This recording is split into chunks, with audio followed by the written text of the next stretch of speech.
A Bildungsroman is a literary genre or a type of novel that depicts and explores the formative years of the main character, specifically the biological, psychological, and moral growth and evolution of the protagonist from his or her youth into adulthood. In this genre, the main character experiences great changes throughout the novel and is generally written from the first-person point of view. Furthermore, it usually concludes with an optimistic tone, the end of the protagonist's mistakes, and a beneficial and useful life ahead.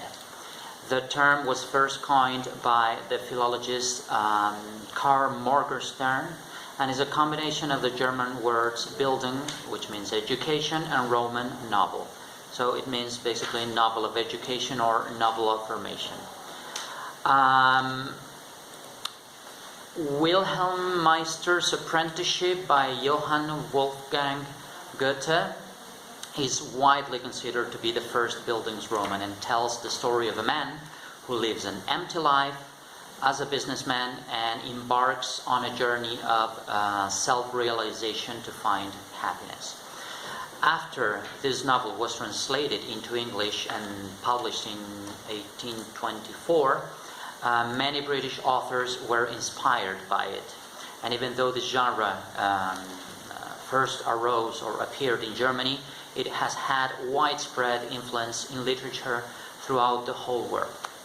And although the term applies mostly to literature or novels, this genre can be easily adapted into films that deal with a character's coming of age.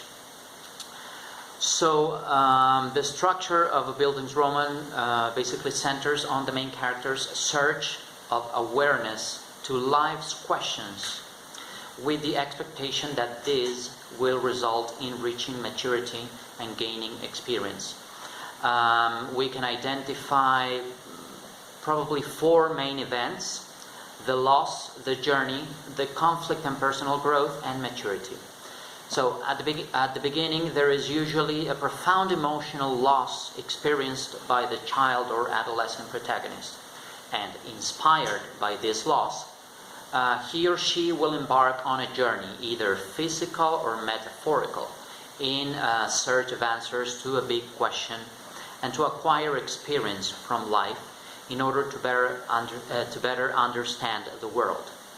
So although the goal is maturity, the path will be challenging and will be filled with conflicts. So the main character's view of the world is different of that of society, and the protagonist will make mistakes throughout the journey. But as the story goes further, as the story unfolds, the protagonist slowly accepts the ideas and ideals of society, and society accepts them back. So by the end of the novel, the protagonist shows psychological growth, change, and maturity. And sometimes they may give back to society and help others on the path to maturity. So some examples of Bildungsroman novels are Jane Eyre by Charlotte Brontë of 1847, which follows a young woman from her abusive childhood to her life as a young adult, making friends, working as a governess, and falling in love with her employer. And along this journey of self-development, Jane struggles to find her place and her purpose in society. A portrait of the artist as a young man by James Joyce of 1916 tracks a young woman and his religious and intellectual awakening as he questions the teachings of the Catholic Church. So as he matures, his new beliefs trigger a rebellion and he exiles to Europe. The Catcher in the Rye of 1951 follows a teenager expelled from boarding school who is easily annoyed by everyone and everything, and the book follows his journey from living a life of angst to finding true happiness. So, Pride and Prejudice as a Bildungsroman.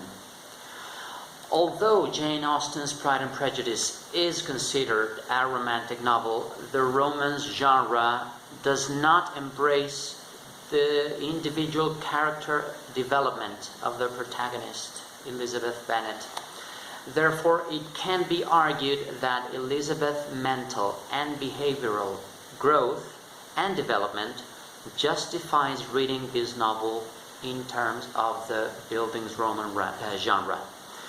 So, when discussing literary works from the Romantic period in terms of the Bildungsroman genre, it is very relevant, highly relevant, to take the gender of the protagonist into consideration, because in the 18th and 19th century, boys were taught to be independent, and girls were taught basically the opposite. So, despite the fact that Pride and Prejudice takes place over a period of a year, it fits into the Bildungsroman genre because Elizabeth shows that she is actively involved in her own development. We can identify the journey because she wants to marry, but she wants to do it by love and not just by convenience.